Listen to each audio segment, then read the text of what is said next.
Le pays imaginaire promis est un animé de 13 épisodes médiocres où, pour résumer basiquement, on va suivre des gamins de 14 ans jouer à chat dans la forêt. Voilà, là je t'ai sauvé 4 heures de ta vie, donc la politesse voudrait que tu me remercies. Merci. De rien.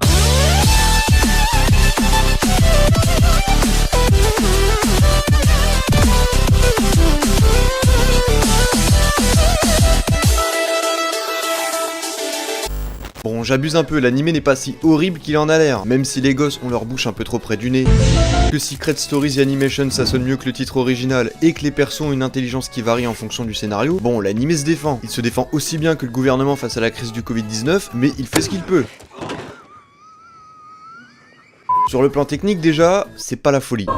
Déjà qu'il se passe pas grand chose si tu penses créer du suspense avec ça.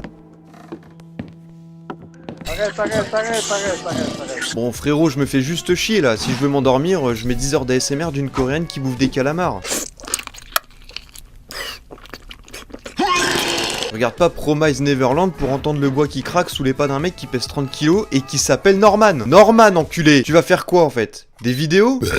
Je rappelle le principe, à la base c'est censé être un remake japonais de Prison Break, mais ils t'ont remplacé les Renois énervés et les psychopathes pédophiles par les Kids United. Encore t'as les monstres qui veulent les bouffer qui ont un peu de style, mais ils sont tellement cons. Je veux dire, ils ont réussi à enculer l'humanité, à nous réduire en esclavage dans des élevages charals avec un rendement de gros fils de pute, et après tant d'efforts, la brillante idée qu'ils ont eu pour nous garder enfermés, c'est de faire un mur frérot. Un putain d'enclos de merde à ciel ouvert. Sauf que là on parle pas d'un troupeau de moutons où une simple barrière suffit à les outplay. On est face à des gosses à 200 de QI, parce que oui, les gamins sont entraînés tout frais payés à devenir ultra smart, car plus ils sont intelligents, plus leur chair est bonne à consommer. Si c'était le même principe dans la vraie vie, on serait tous véganes, je pense.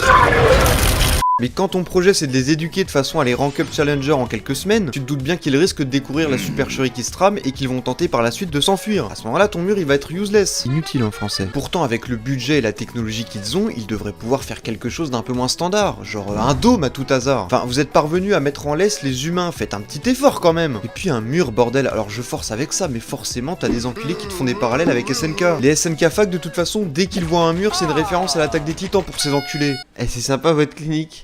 Vous avez mis des murs comme dans SNK? Vous connaissez pas Attaque des Titans?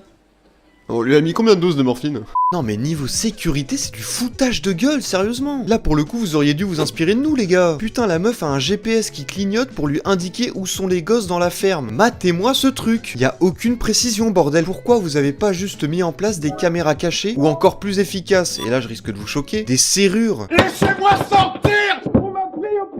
Non, parce qu'ils se déplacent comme ils veulent, les enfants. Genre la nuit, ils ouvrent les portes, ça se balade dans les couloirs. Juste fermez les portes à clé, putain de bordel de merde, c'est pas possible. C'est open bar H24, ça fait des va-et-vient à tour de bras et y a qu'une seule pauvre meuf pour surveiller 30 enfants âgés de 3 à 14 ans. Et leur solution, c'est d'engager une pionne en plus, un peu plus baraque et noire. Non mais je suis sûr que c'est pas le choix qui manquait pour lui mettre une assistante compétente à la mama là. Mais fallait qu'il prenne celle qui parle à des pluches. Enfin, qui parle. Cette conne, elle hurle chaque soir dans sa chambre sa putain de backstory. Comme si les murs étaient insonorisés et que personne entendait ce qu'elle disait.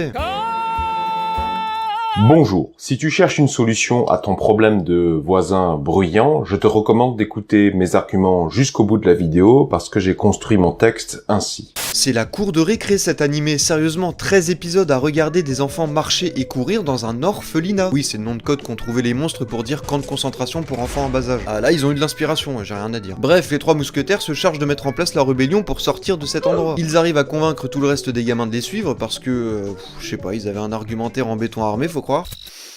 On va mourir. Voilà, vous voulez toujours aller jouer au loup maintenant, bande de cons? Bon, ils gardent quand même le secret pour les plus jeunes, hein. Faut pas abuser, les japonais sont des malades mentaux, mais c'est pas aujourd'hui qu'on va voir des bébés de 6 mois s'enfuir d'une réplique d'Auschwitz grandeur nature en tyrolienne. À partir de là, l'entraînement pour s'évader démarre, à la vue de tous.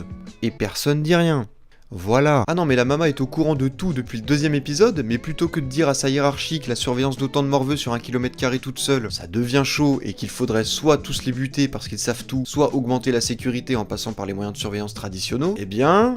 J'en ai rien à foutre! Les maisons de retraite sont plus surveillées que cette soi-disant prison. Et la plus grande menace que peuvent rencontrer les aides-soignantes dans un EHPAD, c'est au choix une main au cul d'un papy pervers bien relou, ou une visite surprise d'Emmanuel Macron. Et vous, ça se passe bien?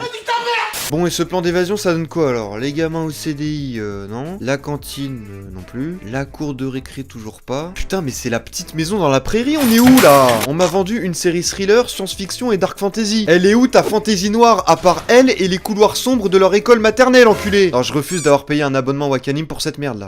Putain, avec votre intro trop forte là, ça fait 3 siècles qu'on vous dit de baisser le son de cette merde. Oh, il se passe tellement rien dans cet animé de mort que je vais même pas avoir assez de contenu pour atteindre les 10 minutes avec ma putain de vidéo. Vous voulez que je fasse quoi comme vanne quand l'animé lui-même est une vanne, putain de bordel de merde? Regarder cet animé, c'est comme faire un tour de grande roue dans un désert. Y a rien à voir. Posez-vous devant un documentaire Arte sur les abattoirs, ce sera la même chose en mieux rythmé et avec un storyboard plus convaincant. Sérieux, les studios d'animation, vous voulez pas créer des animés interactifs avec des DLC de personnages? Genre pour 30 € on leur achète du charisme ou quoi? Allez, un petit battle pass pour changer leur skin, s'il vous plaît. Qu'on ait de quoi s'amuser, parce que là, si vous voulez, je me fais plus chier en regardant cette dope qu'en étendant mon putain de linge. Y a une idée, y a un concept à creuser pour renouveler votre industrie. Un petit peu comme les livres dont on est le héros, les animés dont vous êtes le scénariste. Ah là, je sens que ça deviendrait tout de suite bien bizarrement. Parce que peut-être que c'est pas mon métier de base d'écrire des histoires, mais pour faire mieux que des épisodes où ils font la vaisselle, je pense avoir les compétences requises. J'ai fait du RPQ sur World of Warcraft, moi, monsieur. Faites pas les fous avec moi, bande d'enculés.